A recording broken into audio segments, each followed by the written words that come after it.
Come è bello calciomercato in Napoli, ci sta pure Ciucciarella, ma chi ci ha fatto fa? Alla alla alla, ma chi ci ha fatto fa? Uè! Buonasera a tutti da Napoliello 87 e Forza Napolès. Allora, partiamo subito con le notizie di calciomercato e partiamo dall'ufficialità. Doppia cessione del Napoli al Parma. Sepe e Grassi al Parma. Cessione definitiva, non in prestito, questa volta non vanno in prestito, ma vanno definitivamente al Parma. Il Napoli ha ufficializzato una doppia cessione, ovvero Grassi e Sepe al Parma. Infatti passano a titolo definitivo al Parma. Per il portiere le cifre dell'affare dovrebbero aggirarsi intorno ai 5 milioni, mentre per il centrocampista l'accordo è stato raggiunto intorno ai 7 milioni. Allora, che vi posso dire di Sepe e di Grassi al Parma?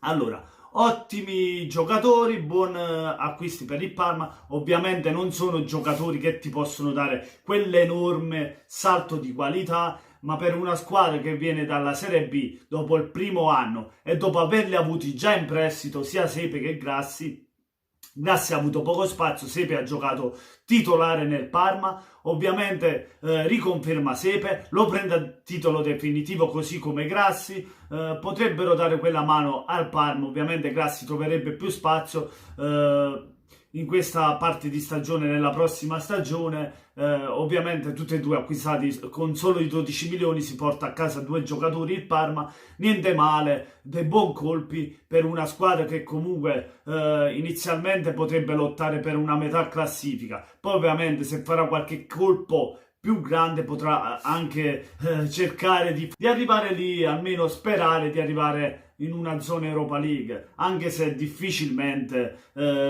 con le squadre che ci sono potrebbe arrivarci, ma comunque ritengo due buoni colpi per il Parma.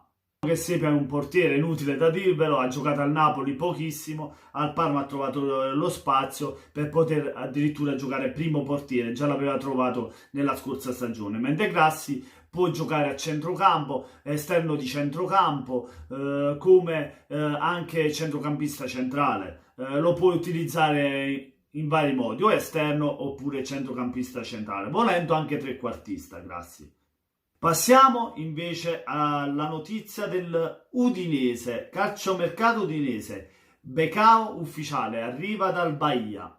Il Bahia sarebbe la squadra brasiliana, per chi non lo sapesse. Il calciatore arriva a Udine dalla società EC Bahia, andando a rinforzare la retroguardia bianconera. Rodrigo, classe 96, giovane, nella stagione 2018-2019 ha militato nel CSK Mosca. Come sapete il CSK Mosca è una squadra che fa anche l'Europa, ha fatto la Champions League come l'Europa League, giocando 34 partite e scendendo in campo in tutti e 6 gli impegni della Champions League, cioè ha fatto tutte e 6 partite del girone della Champions League con il CSK Mosca.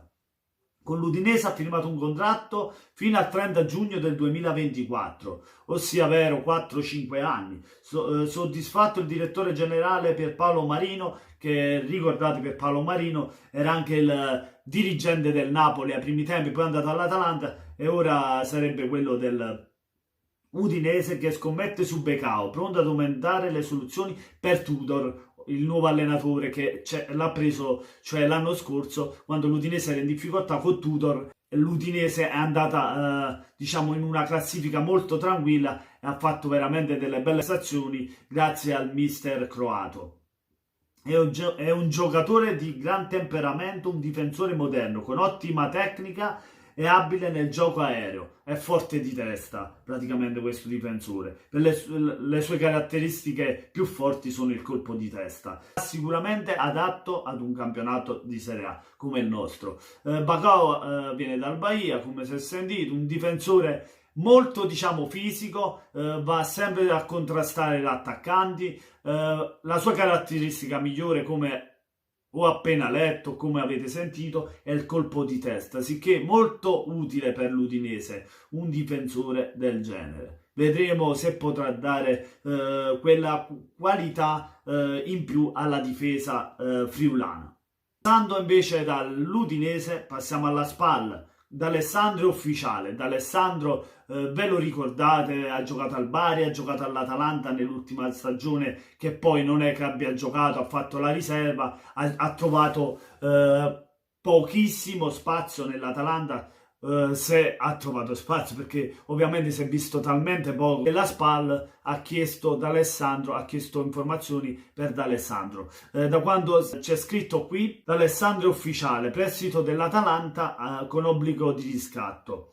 La SPAL chiede appunto D'Alessandro all'Atalanta con un prestito, però va in prestito alla SPAL con un diritto di riscatto. Dopo la salvezza conquistata nell'ultima stagione in Serie A, la SPAL interviene sul mercato per puntellare la rosa. In arrivo Marco D'Alessandro, esterno, offensivo, duttile, capace di giocare entrambi i lati, sia a destra che a sinistra. Può giocare entrambe le fasce esterne D'Alessandro. Insomma, un buon acquisto anche da Alessandro. Sappiamo le sue qualità quali sono, quello di saltare l'uomo, per aprire spazi alla squadra, per crearsi più giocatori da parte sua, imbucare poi la difesa dell'avversario. Cioè, bravo a saltare l'uomo, a crossare. Non è così poi veloce, comunque ha perso qualche qualità che aveva, delle sue. Ovviamente ha giocato non tantissimo nell'Atalanta questa stagione. Sappiamo l'Atalanta sulle fasce c'ha Ilicic, Gomez, cioè ce n'ha di giocatori importanti, e ovviamente D'Alessandro ha trovato pochissimo spazio. Alla SPAL potrebbe fare comunque bene, nonostante sia diciamo un buon giocatore, ma diciamo niente di che per la SPAL, secondo me. Fatemi sapere voi cosa ne pensate di Beccao all'Udinese. Secondo me potrebbe dare qualcosa in più anche sui calcio d'angoli in difesa per l'Udinese. Poi ovviamente è da vedere in Serie A come si inserisce. Un conto giocare in Brasile, un conto giocare in Serie A. Mentre D'Alessandro l'abbiamo visto, è vero che nell'ultima stagione ha giocato pochissimo, secondo me alla SPAL potrebbe far bene, ma secondo me potrebbe fare ancora di più la SPAL. Ovviamente la SPAL è una squadra che lotta per la salvezza e non può andare ad ingaggiare dei giocatori con un certo ingaggio, con un certo, diciamo, stipendio. Ha puntato su D'Alessandro. Mentre riguardo il Parma, Sepe Grassi, ottimi acquisti per una squadra che comunque viene da un primo anno in Serie B. L'anno scorso si è salvato, mi sembra, l'ultima giornata o la penultima, mi sembra la penultima, battendo la Fiorentina per 1-0, e ora vorrebbe confermarsi o quantomeno arrivare a metà classifica, piano piano prendere piede e magari un giorno ripuntare all'Europa a cui manca tanto il Parma. Fatemi sapere voi cosa ne pensate, lasciate un like se vi è piaciuto il video, un commento sotto il video per farmi sapere cosa ne pensate di questi 3 acquisti / 4 acquisti, ed iscrivetevi al canale di Napuliello87 sempre sotto il video. Buona serata a tutti da Napuliello87 e forza Naples!